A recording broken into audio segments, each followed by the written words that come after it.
Welcome to Coaching the Emergency Vehicle Operator 3 Ambulance. This course represents the third revision of the CVO Ambulance course. As with the other CVO programs, you will play an active role throughout the course.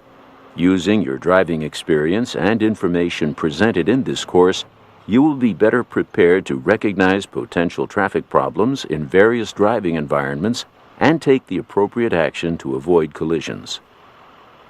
You will find that this is not just another driver safety course. Instead, it is designed specifically for ambulance operators and the situations that they face every day. Regardless of whether you operate for a paid or volunteer squad, you will find this course beneficial.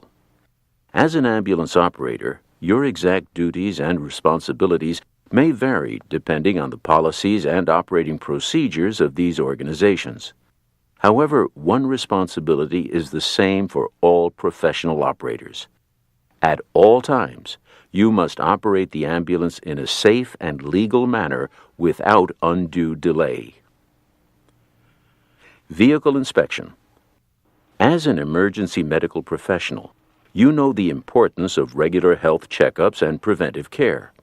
You should also know that, regardless of how good a driver you are, in order to provide safe transportation and pre-hospital care, your ambulance must be in good working order. Regular inspection and preventive maintenance of your ambulance are vital. It is your responsibility to inspect your ambulance on a regular basis, in most cases at the beginning of your shift and after each call. If possible, you should use an inspection checklist so you will perform the inspection the same way each time. Although you may not find defects or missing supplies every time you inspect the ambulance, you shouldn't get complacent about the need to do a thorough inspection each time. Keep in mind that a delay caused by an unforeseen traffic situation may not be under your control, but a delay caused by a mechanical failure or a problem with your medical equipment is under your control. This concept of controllable and non-controllable situations is also a good benchmark to use when thinking about your driving. Although specific inspection points may vary depending on your organization's policies and operating procedures and the type of vehicle you are operating, we'll review some basic inspection procedures that would apply to most vehicles.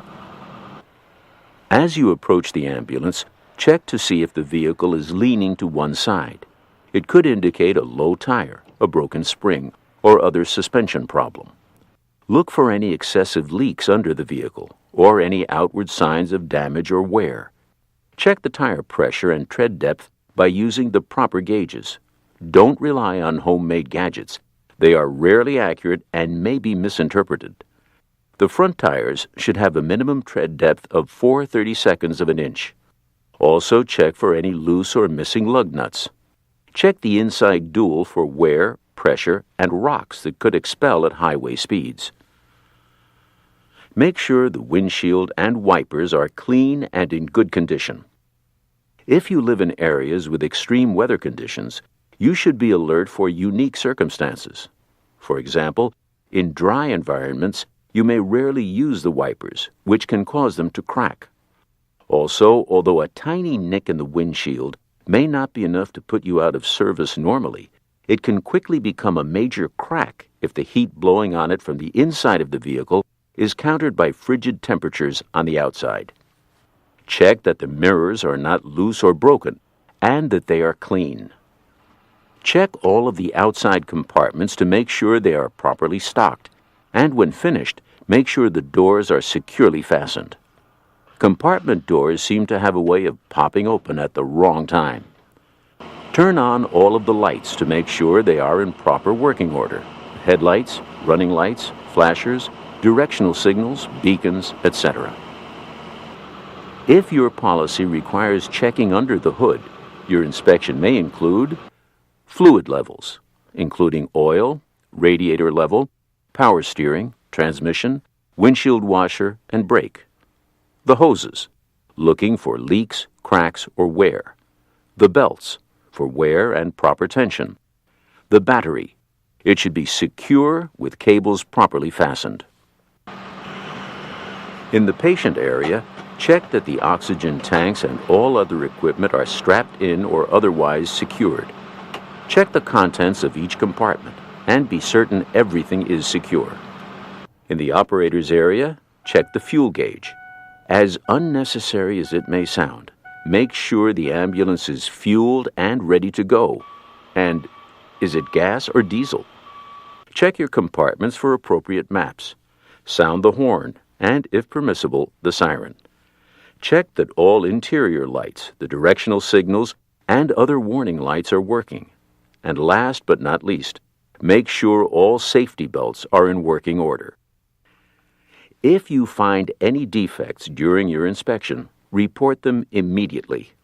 That vehicle should not be taken on the road until all defects have been fixed. Vehicle characteristics. You must be familiar with the characteristics of the vehicle or vehicles you will be driving.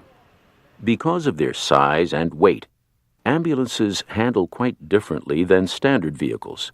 They also have different blind spots than regular vans and cars. Some rescue vehicles have air brakes that may require a longer stopping distance than those with hydraulic brakes. This is caused by the delay as the air pressure engages the brakes. Some ambulances are so extensively modified with emergency medical equipment that extra suspension must be added to one side to compensate for an uneven weight distribution. In fact, ambulances are better designed for patient care than for driving. Familiarize yourself with the locations of the blind spots for the type of ambulance you will be operating. They can vary from vehicle to vehicle. Here, the car is in the left blind spot of this ambulance. If you just glanced quickly in your big left mirror, you would miss the vehicle, even if your mirrors were adjusted properly.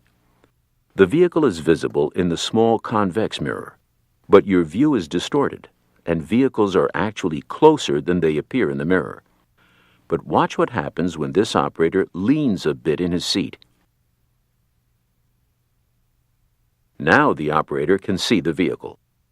The simple technique of leaning slightly in your seat gives you a much broader view. Now there is a vehicle in your right blind spot. Again, you can use your convex mirror to spot the vehicle as long as you remember that the convex mirror distorts your view and vehicles are actually closer than they appear in the mirror. By leaning in your seat, you are able to increase your sight angle and just pick up the rear edge of the car in the big mirror. As the operator, you are also responsible for the safety of all your passengers, including the crew. Make sure that everyone is buckled in, except in situations where patient care prohibits the use of safety belts. If family members or friends of the patient are permitted to ride in the ambulance, they should be belted in, preferably in the passenger seat. If they are allowed to ride in the back to comfort or calm the patient, they should be belted in as well. In their distress, they may forget about safety belts. It's your responsibility to ensure that everyone is belted in. Also, since the steps of your vehicle are higher than most personal vehicles, if possible, assist passengers in and out. And when you get behind the wheel, always buckle up before moving. Never drive any vehicle, including your ambulance, while putting on or adjusting your seatbelt. Since most ambulances will be driven by more than one operator, be sure to adjust the seat and mirrors for your own maximum visibility and comfort. Don't wait until you are on the road. Coaching reminder points. Remember to cover the brake when approaching an intersection.